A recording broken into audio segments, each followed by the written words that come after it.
and welcome to The Shot with Cosmos. And here's to Le Verrier and the Planet Vulcan. Yeah. Like from Star Trek?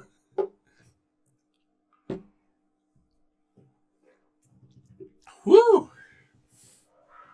Our story starts in 1781. Yes, with William Herschel. Hell yeah! Oh no! William Herschel!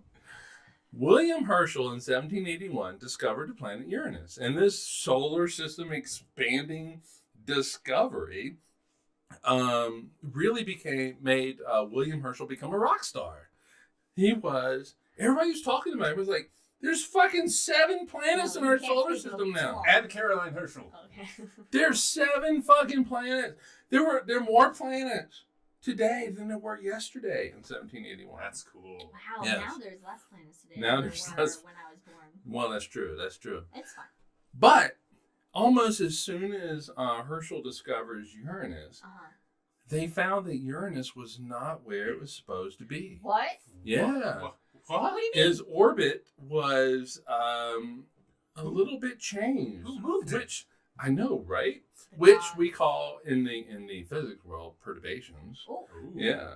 So basically, there was an unseen planet or unseen object, I should say, that was pulling on Uranus, What? pulling it out of its orbit. It's aliens. It's a cool Yes. gravity ray. Yes. Track- Enter in the 1800s, Urbain Jean Joseph Le Verrier. His name is my name too. Urbain Jean Joseph Le Verrier. Wherever I go out, people always shout, there goes. He was a French mathematician, and he did a little bit of calculations, and he's like, hey, look, you know what? I think there's a unseen planet pulling on Uranus, Nice. pulling it out of its orbit. And he called up his like a German dude. He's like, hey, at the German observatory. He's like, hey, I think I got something for you. There's this Just planet. like I think there's this unseen Just thing. called them up on the telephone. He called him up on Cool. cell phone, Oh, Oh, okay. okay. and then he It's texted him, All right. and then he sent an email All right. because you never know. You never know. And so he's like, I think there's this planet or something that's pulling Uranus out of its orbit, Mhm. and that astronomer found the planet Neptune that night. That Yes. night? That night? night. They were just What? like, okay. That science doesn't work that fast. Yeah, It was so he turned math. to the They were telescope. like, here's my math says look Yeah, here. my math says, look here. Wow. X marks the The, spot. and the observatory guy looked. He's like, "Oh, okay, Yeah, there it is. Boom, Something there it right is." there. And Le Verrier mathematically discovers the planet Now, Neptune. if I remember correctly, Neptune was observed before, but they figured it was a star because it didn't move in Yes, the 'cause sky. it doesn't move Yeah, as I much. think even Yes. Herschel Because saw it. it's so far away from Yeah. the sun and it has a long orbit. Jeez. So, wow. Well, the thing is Uranus is not the only planet that should not be where it's supposed to be. Whoa. Yes. There is a planet called Mercury. Maybe you've heard of it. No. No, I've well, it is the never- closest planet to the sun, and it has, There's one yeah, there? it has a really weird orbit. It's only the In sun? that at the end of its year, it's never at the same place. So it is being It's the only one that doesn't follow Newtonian. exactly, yes, Okay. and so yes, you're correct. Okay. It does, but it doesn't. Okay. And so Le Verrier set about trying to figure out the orbit of Mercury. Ah, okay. He's like, Yes. And okay. it's been she says Newton. And high off of his success with Oh, Neptune, is he like a he little was costume? like, there's a planet pulling on it. Yes. Yes. Yes. Yes. Yes. And so I shall call this planet Neptune. Not I was Neptune. like, what? Wait a minute. What? I Wait a shall minute. I shall call this planet Vulcan. Vulcan. Yes, Vulcan. And so After it was the Roman god of. something. That's I don't know. Hephaestus, the Greek one. I've had too much to Hephaestus. drink. It's Hephaestus for Greek. Mephisto? Anyway, Blacksmith? he calls it Vulcan. Okay. And he's high on his success with Neptune. And so he calls it Vulcan, and he says it's there. All right. And then he like washes his hands of it. He's like, I'm a mathematician. I'm done. I didn't think they washed their hands back then. Well, they didn't. But, Just you like know, now. okay, he dusted off his hands. Like that shade to the Well, 1700s. there was a French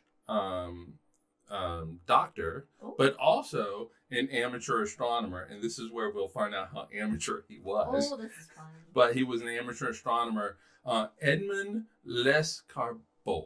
Lescarbot. Lescarbot. Le Perrier, Verrier, Derrier versus Lescarbot. Edmond Lescarbot. We've insulted to so many people right now. Whatever.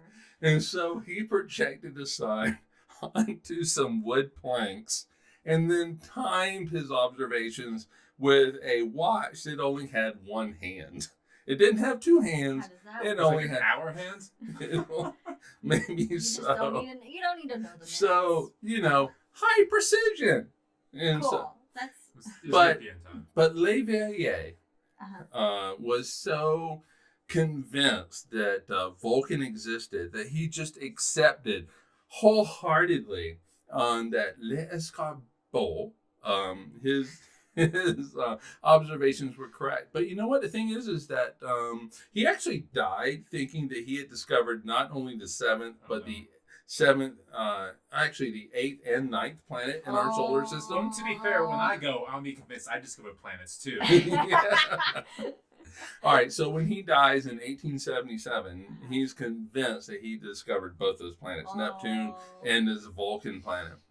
And actually, there were observations from American scientists and others that actually added some credence, some support to this. Okay. However, in the early 1900s, there was a total solar eclipse. Let me guess. It was the sun the whole time. I was. No, sorry. Go ahead. And in these eclipses, they did not find any evidence of Vulcan.